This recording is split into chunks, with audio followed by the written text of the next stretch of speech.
Channel को subscribe करने के लिए इस लाल बटन को दबाएं और साथ में दबाएं इस बेल के बटन को भी नए वीडियो की नोटिफिकेशन के लिए। नमस्कार दोस्तों, स्वागत है आप सभी का। मेरा नाम है विक्रम, आप देख रहे हैं वीके मैथ यूट्यूब चैनल। तो आज का जो वीडियो है दोस्तों, इस वीडियो से हम एक नई सीरीज स्टार्ट करने वाले हैं जो है इंडियन आर्मी जीडी के जो रिटन एग्जाम्स है उससे संबंधित, जिसमें दोस्तों जो मैथमेटिक्स का सिलेबस है वो हम यहाँ पर क्लियर करने वाले हैं। इससे पहले की वीडियो में दोस्तों हमने आरबीएससी क्लास 10th मैथ्स के लिए जो भी यहाँ पर सिलेबस है वो कंप्लीट किया है। जितने भी उसके चैप्टर है सभी के बारे में हमने बताया है। तो अगर वो वीडियो आप देखना चाहते हैं तो प्लेलिस्ट का लिंक डिस्क्रिप्शन में दिया गया है, वहां पर क्लिक करके सभी वीडियो आप देख सकते हैं। चलिए आज की इस वीडियो को शुरू करते हैं।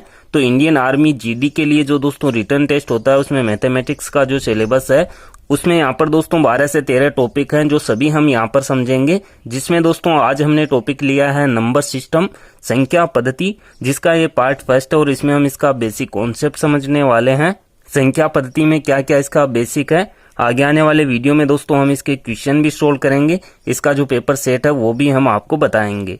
तो यहाँ पर दोस्तों इंडियन आर्मी जीडी के लिए मैथमेटिक्स में नंबर सिस्टम का जो टॉपिक है इसमें हमें सबसे पहले तो संख्याओं के बारे में पता होना चाहिए कि संख्याएं कितने प्रकार की होती है, कौन सी होती है। तो सबसे पहले तो संख्याओं का प्रकार हम यहाँ पर समझते हैं।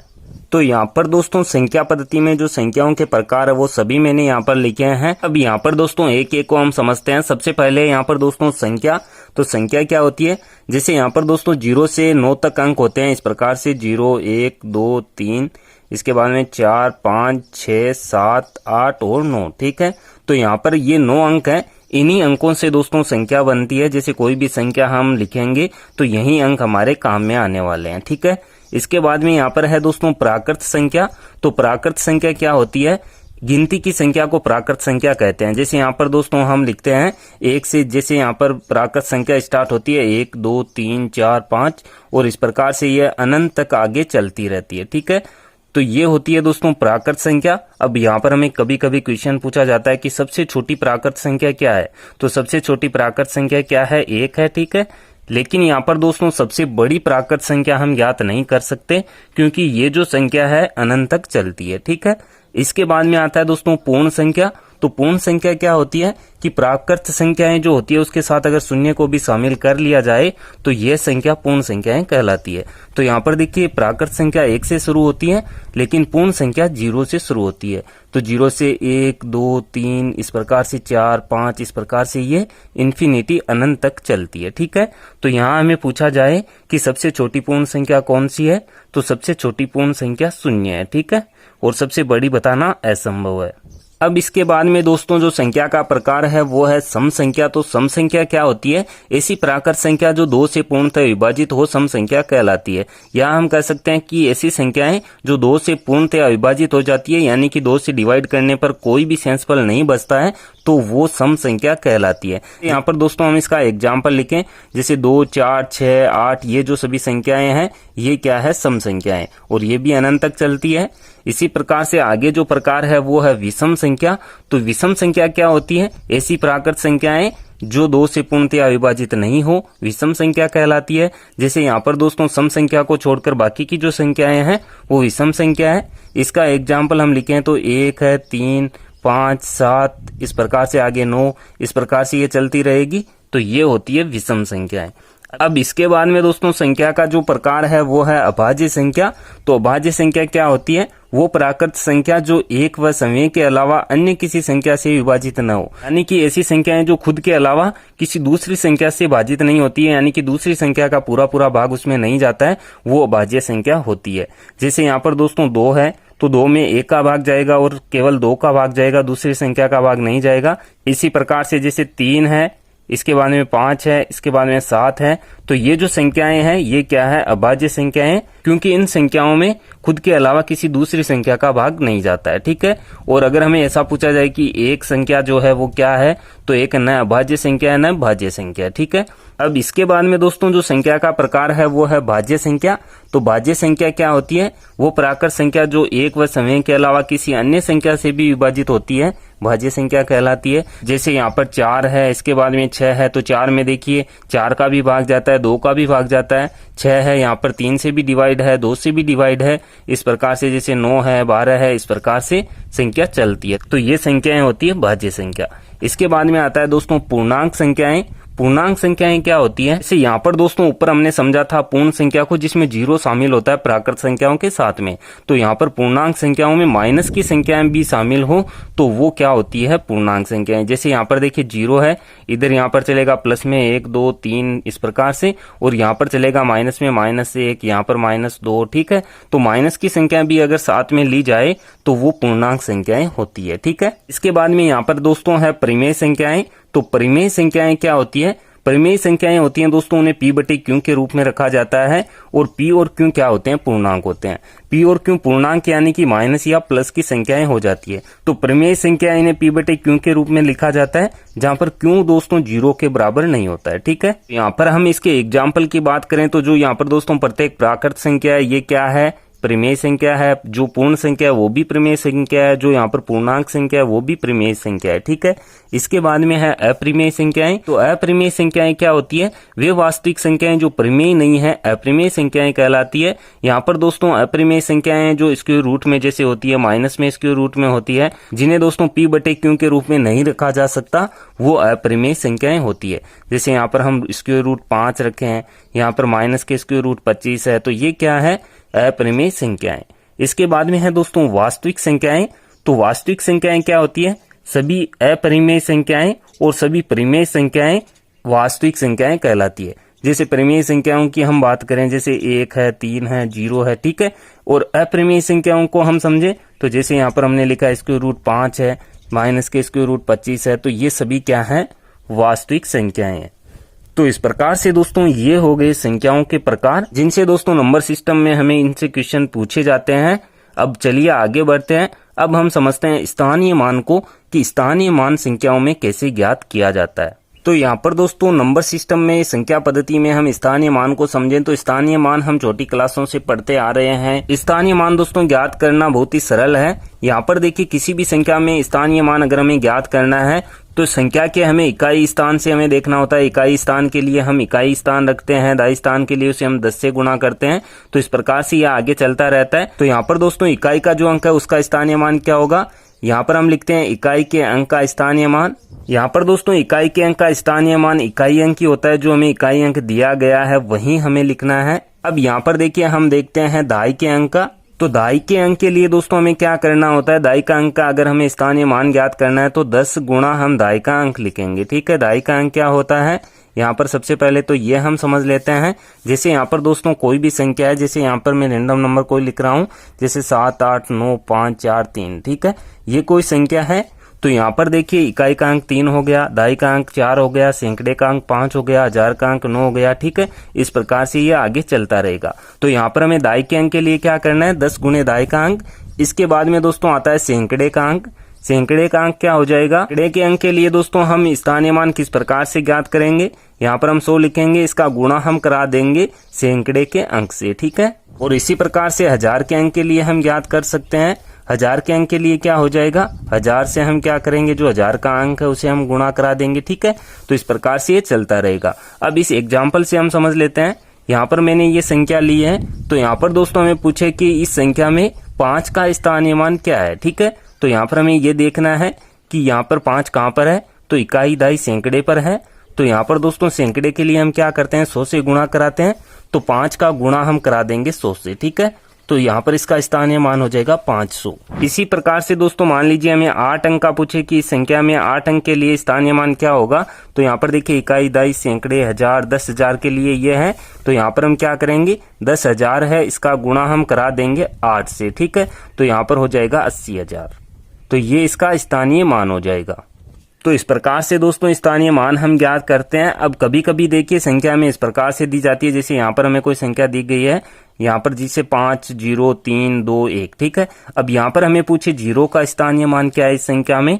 तो कभी भी दोस्तों किसी भी संख्या में जहाँ पर 0 आए और उसका स्थानीय मान हमें पूछा जाए तो 0 का स्थानीय मान 0 ही होता है, क्योंकि देखिए 0 है, यहाँ पर ये आएगा इकाई दाई सैकड़े हजार पर। तो हजार के लिए हम क्या करते हैं? 1000 गुणा हजार का जो अंक है तो यहाँ पर 0 है, 0 का गुणा 1000 से करेंगे फिर से 0 आएगा। तो जब भी कभी संख्या में 0 आए और 0 का स्थानीय मान हमें पूछा जाए तो 0 का स्थानीय मान 0 ही होता है। ठीक, अब यहाँ पर दोस्तों स्थानीय मान जो है हमें दशमलव में भी पूछे जाते हैं।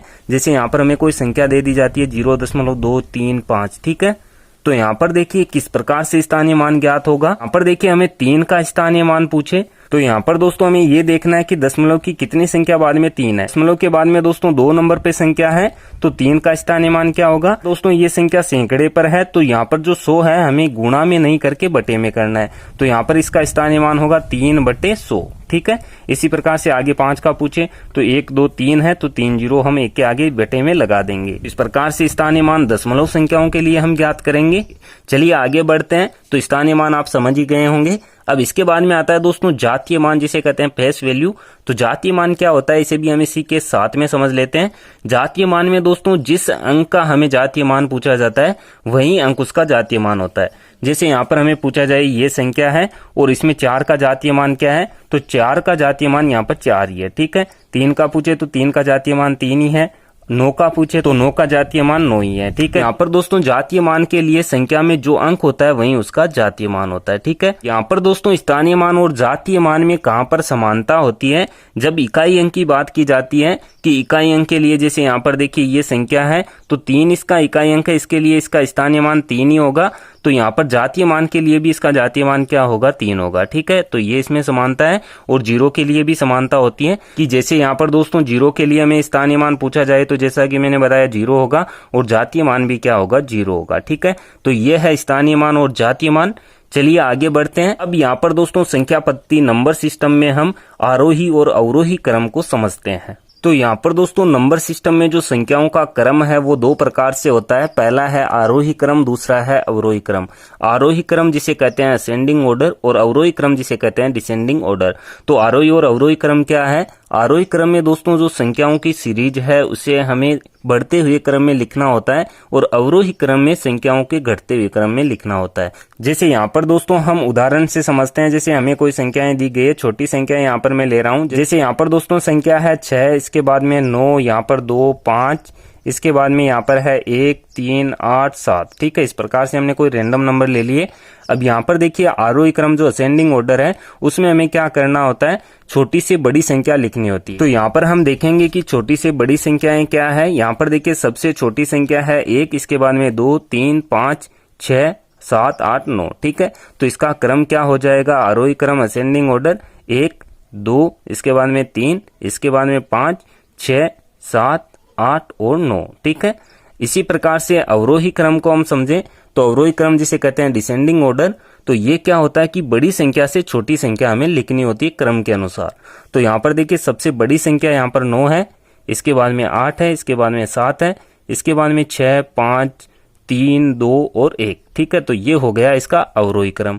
अब यहाँ पर जरूरी नहीं है कि आपको छोटी संख्याएं दी जाए। क्वेश्चन में यहाँ पर दोस्तों आपको बड़ी संख्याएं भी दे दी जा सकती है। तो वहां पर जब हमें आरोही क्रम पूछा जाएगा तो वहां पर छोटी से बड़ी संख्या होगी और अवरोही क्रम पूछा जाएगा तो बड़ी से छोटी संख्या होगी, ठीक है। तो इस प्रकार से हम क्वेश्चन सोल्व करेंगे।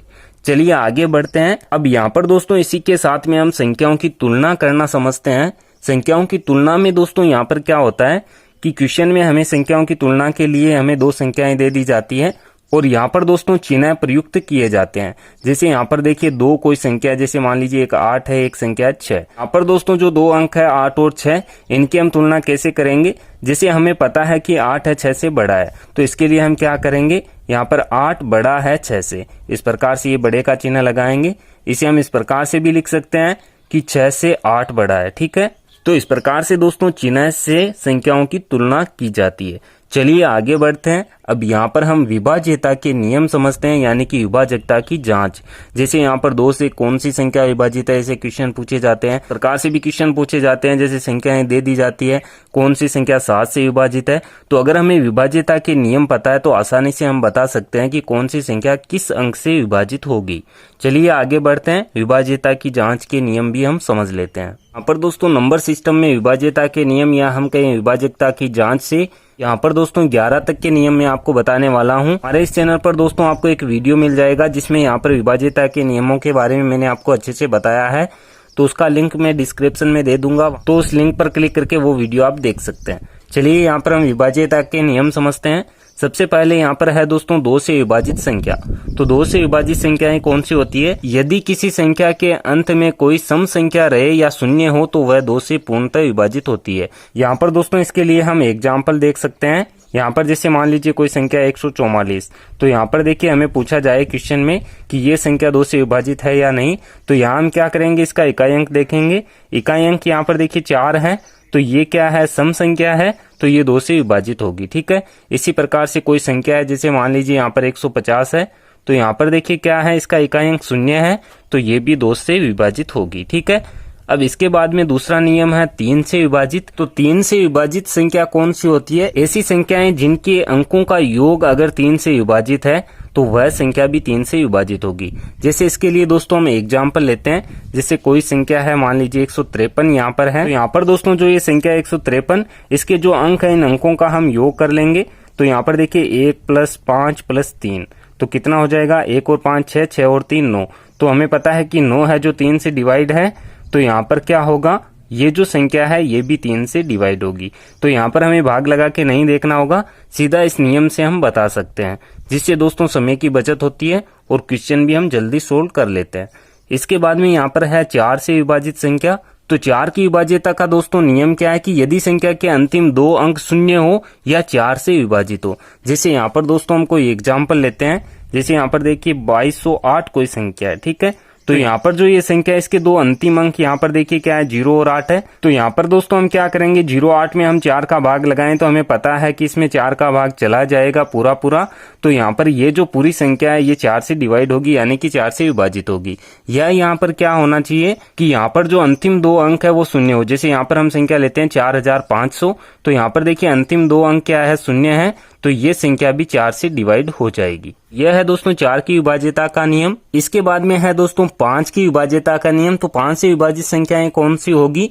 यदि किसी संख्या के अंत में 5 या 0 हो। जैसे यहाँ पर हम एग्जाम्पल लेते हैं, एग्जाम्पल से हम समझते हैं। तो यहाँ पर दोस्तों जैसे मान लीजिए कोई संख्या 350, तो यहाँ पर देखिए इसका इकाई अंक क्या है, 0 है। तो इकाई अंक जब 0 हो, यहाँ पर जो हमें संख्या दी जाएगी वो 5 से डिवाइड होगी। या यहाँ पर दोस्तों क्या होना चाहिए कि इकाई अंक 5 होना चाहिए। जैसे यहाँ पर मान लीजिए कोई संख्या 955, तो यहाँ पर देखिए इकाई अंक क्या है, 5 है, तो यहाँ पर ये संख्या भी इससे डिवाइड होगी। तो ये है 5 की विभाज्यता का नियम। अब यहाँ पर दोस्तों हम आगे बढ़ते हैं, 6 की विभाज्यता का नियम हम समझते हैं। तो 6 की दोस्तों विभाज्यता का नियम क्या है? यदि कोई संख्या 2 व 3 से विभाजित हो तो वह 6 से भी विभाजित होगी। तो यहाँ पर दोस्तों हमें क्या करना है, 6 की विभाज्यता का नियम हमें याद रखने की आवश्यकता नहीं है। यहाँ पर हमें कोई संख्या दे दी जाती है। जैसे यहाँ पर दोस्तों मान लीजिए कोई संख्या है 936, यहाँ पर हम इसका एग्जाम्पल लेते हैं। तो यहाँ पर देखिए इस एग्जाम्पल में क्या है, यहाँ पर दोस्तों ये 2 से भी डिवाइड है, क्योंकि इसका इकाई अंक देखिए क्या है, 6 है, जो एक सम संख्या है। तो जिस संख्या का इकाई अंक अंतिम अंक सम हो तो वह 2 से डिवाइड होती है, हमें पता है। और 3 की विभाज्यता का नियम यहाँ पर क्या है कि इन सभी का योग कीजिए। अगर यहाँ पर योग 3 से डिवाइड होता है तो वह संख्या 3 से डिवाइड है। तो देखिए 9 + 3 + 6, तो 9 3 12 और 6 18, 18 3 से डिवाइड है। तो यहाँ पर दोस्तों यहाँ पर जो ये संख्या 3 से भी डिवाइड है, तो यहाँ पर हमने देखा कि ये संख्या 2 से और 3 से दोनों से डिवाइड है, तो ये क्या होगा, 6 से भी डिवाइड होगा, यानी कि 6 से विभाजित होगा। तो यह है 6 की विभाज्यता का नियम। अब यहाँ पर दोस्तों आगे बढ़ते हैं, यहाँ पर हम देखते हैं 7 की विभाज्यता का नियम।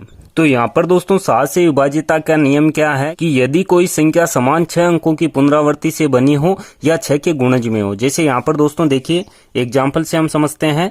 यहाँ पर मान लीजिए इस प्रकार से संख्या आ रही है 4 4 4 4, फिर से 4 और फिर से 4। तो यहाँ पर देखिए 4 की 6 बार पुनरावृत्ति हुई है। यहाँ पर देखिए 1 2 3 4 5 6, तो यहाँ पर ये संख्या है जो क्या होगी, 7 से डिवाइड होगी। या इसके गुणज में आए, जैसे 6 के गुणज क्या हो गए, 12 18 24, इस प्रकार से संख्याएं आ जाए तो वो 7 से डिवाइड होगी। तो इस प्रकार से पहला नियम तो इसका यह है। अब यहाँ पर दोस्तों दूसरा क्या है कि यदि हमें 4 अंकों की कोई संख्या दे दी जाती है। जैसे यहाँ पर देखिए एग्जाम्पल से हम समझते हैं, यहाँ पर कोई संख्या है 7945। ठीक है। अब यहाँ पर हमें ये देखना है कि ये संख्या 7 से डिवाइड है, विभाजित है या नहीं है। तो इसके लिए हम क्या करेंगे, 4 अंकों की संख्या के लिए दोस्तों मैं आपको बता रहा हूँ, यहाँ पर हमें क्या करना है, जो इसकी पहली संख्या है उसमें से हमें इसकी अंतिम संख्या घटा देनी है। और जो यहाँ पर घटाने पर आता है उससे हमें बीच वाली संख्या के आगे लिखना है। जैसे यहाँ पर देखिए 7 में से हम 5 घटाएं तो यहाँ पर आएगा 2, तो यहाँ पर बीच में अंक है 9 4, तो यहाँ पर 2 हम आगे लिखेंगे, 9 4 आगे लिखेंगे, तो यहाँ पर संख्या बनेगी 294। तो ये संख्या अगर 7 से डिवाइड है तो ये संख्या भी 7 से डिवाइड होगी। अब ये हो गया दोस्तों 4 अंकों की संख्या के लिए। इसी प्रकार से अगर कोई 5 अंकों की संख्या है, जैसे यहाँ पर मैं कोई संख्या लेता हूँ 23,632, ठीक है, तो इसके लिए हमें क्या करना होगा, यहाँ पर 5 अंकों की संख्या है तो आगे से हम 2 अंक लेंगे और अंतिम से हम 1 अंक लेंगे, ठीक है। तो यहाँ पर हम क्या करेंगे, 23 में से हम 2 को घटाएंगे, 21 बचेगा जिसे हम आगे लिखेंगे। बीच में यहाँ पर संख्या है 63, तो 21 63 यहाँ पर हो जाएगा। 2163 है, अगर ये 7 से डिवाइड है तो ये संख्या भी 7 से डिवाइड होगी, ठीक है। तो यहाँ पर दोस्तों 2163 7 से डिवाइड होता है तो ये संख्या भी इससे डिवाइड होगी। तो इस प्रकार से दोस्तों 7 की विभाज्यता के नियम हैं। चलिए आगे बढ़ते हैं, 8 की विभाज्यता का नियम हम देखते हैं। तो यहाँ पर दोस्तों 8 की विभाज्यता का नियम क्या है कि यदि किसी संख्या के अंतिम 3 अंक 0 हो या 8 से विभाज्य हो तो वह संख्या 8 से विभाजित होगी। जैसे कोई बड़ी संख्या हमें दे दी जाती है, जैसे यहाँ पर दोस्तों एग्जाम्पल के लिए हम संख्या लेते हैं, जैसे यहाँ पर है 3 4 7 और यहाँ पर 3 0 अंत में आ गए, ठीक है। तो अंत में यहाँ पर देखिए 3 0 है तो ये संख्या 8 से डिवाइड होगी, ठीक है। अगर यहाँ पर दोस्तों इस प्रकार से कोई संख्या हमें दी जाती है जैसे 9872 है, तो यहाँ पर 3 अंक हमें देखने हैं कि पीछे के जो 3 अंक है, अंतिम 3 अंक, ये 8 से डिवाइड है तो ये संख्या भी 8 से डिवाइड होगी। ये है दोस्तों 8 की विभाज्यता का नियम। तो यहाँ पर दोस्तों कितनी भी बड़ी संख्या हमें दे दी जाए, यहाँ पर हम इसके अंतिम 3 अंक देखेंगे, 8 से अगर डिवाइड हो रहे हैं तो वो संख्या डिवाइड हो जाएगी। अब यहाँ पर दोस्तों 9 की विभाज्यता का नियम देखते हैं। ये क्या होता है कि यदि किसी संख्या के सभी अंकों का योग 9 से विभाज्य हो तो वह संख्या 9 से भी विभाजित होगी। जैसे कि दोस्तों 3 की विभाज्यता का नियम था, वहां पर सभी अंकों का योग अगर 3 से विभाजित होता है तो वह संख्या भी 3 से विभाजित होती है। जैसे यहाँ पर इसके लिए हम एग्जाम्पल से समझ लेते हैं। यहाँ पर कोई संख्या 3556 इस प्रकार से, तो यहाँ पर हम क्या करेंगे, सभी अंकों का योग कर लेंगे, तो 3 + 4 + 5 + 6, तो यहाँ पर देखिए 6 5 11, 4 15 और 3 18। तो यहाँ पर देखिए 18 में हमें पता है 9 का भाग चला जाता है, तो यहाँ पर ये जो संख्या हमें दी गई है ये भी 9 से विभाजित होगी, ठीक है। इस प्रकार से 9 की विभाज्यता का नियम है। अब यहाँ पर दोस्तों हम देखते हैं 10 से विभाजित संख्याएं। 10 की विभाज्यता का नियम दोस्तों बिल्कुल सरल है। यहाँ पर हमें पता है कि यदि किसी संख्या का इकाई अंक 0 हो तो वह संख्या 10 से विभाजित हो जाती है। जैसे कोई भी संख्या 120 है, 450 है, यहाँ पर देखिए इकाई अंक 0 है तो ये 10 से डिवाइड है। अब इसके बाद में आता है दोस्तों 11 से विभाजित संख्या, जो यहाँ पर दोस्तों किस प्रकार से है इसका नियम। इसके लिए दोस्तों यहाँ पर सबसे पहले तो मैं एग्जाम्पल लिख देता हूँ। जैसे मान लीजिए कोई संख्या है यहाँ पर हमारे पास 54,285, ठीक है। अब यहाँ पर देखिए हमें क्या करना होता है 11 की विभाज्यता के नियम में कि यहाँ पर जो सम स्थान पर अंक है उनका हमें योग करना है और जो विषम स्थान पर अंक है उनका हमें योग करना है, और जो भी योग यहाँ पर आता है उन्हें हमें घटाना है। तो घटाने के बाद में जब यहाँ पर 0 आ जाता है या कोई संख्या आती है जो 11 से विभाजित हो तो ये संख्या भी विभाजित होगी। अब देखिए सम स्थान कौन से है, विषम स्थान कौन से, वो हम समझ लेते हैं। सम स्थान यानी कि दोस्तों जो सम नंबर होते हैं, जैसे 2 4 6 8, तो यहाँ पर देखिए 2 नंबर पे 4 है, इसके बाद में हमें देखना है 4 नंबर का अंक जो यहाँ पर 8 है, तो ये सम स्थान हो गए। अब विषम स्थान देखना है तो 1 नंबर का अंक, 3 नंबर का अंक और 5 नंबर का अंक, ठीक है, पहले स्थान पर, तीसरे स्थान पर और 5वें स्थान पर, ठीक है। तो इनका हमें योग करना है। तो सबसे पहले सम वाले हम देख लेते हैं। तो 2 नंबर पे ये है, 4 नंबर पे ये है, यहाँ से देख सकते हैं 1 2 3 4, तो 2 और 4 पर कौन से अंक है, देखिए 4 + 8, ठीक है। तो इनका योग हो गया 12। अब यहाँ पर विषम के देखते हैं, 1 नंबर का, 3 नंबर का और यहाँ पर 5 नंबर का, जो यहाँ पर है दोस्तों 5 + 2 और है 5, ठीक है। तो 5 और 2 7 और 5 कितने हो जाएंगे, 12। अब हमें क्या करना है, इन दोनों को घटाना है। तो 12 - 12 कितना आएगा, 0। तो जब 0 आ जाए तो यह संख्या क्या होगी, 11 से डिवाइड होगी। या यहाँ पर दोस्तों ऐसी संख्या आ जाए जैसे 22 आ जाता, तो यहाँ पर क्या होता है 11 से ही डिवाइड है, तो यहाँ पर यह संख्या भी 11 से डिवाइड होगी। तो इस प्रकार से दोस्तों 11 की विभाज्यता का नियम है। तो यहाँ पर दोस्तों नंबर सिस्टम का इस प्रकार से बेसिक कॉन्सेप्ट है। उम्मीद करता हूँ कि ये वीडियो आपको पसंद आया होगा। आगे आने वाले वीडियो में दोस्तों हम इसके क्वेश्चन लेंगे, जितने भी क्वेश्चन हम करा पाए एक वीडियो में उतने हम क्वेश्चन सोल्व करेंगे। अगर ये वीडियो आपको पसंद आया तो वीडियो को लाइक और शेयर जरूर करना। ऐसी वीडियो देखने के लिए आप इस चैनल को सब्सक्राइब कर सकते हैं। सब्सक्राइब करने के बाद में बेल के आइकन को जरूर प्रेस करें ताकि आगे आने वाले वीडियो के नोटिफिकेशन आपको मिलते रहें। मैं मिलता हूँ आपसे इसी की नेक्स्ट वीडियो में। तब तक के लिए जय हिंद, जय भारत, वंदे मातरम।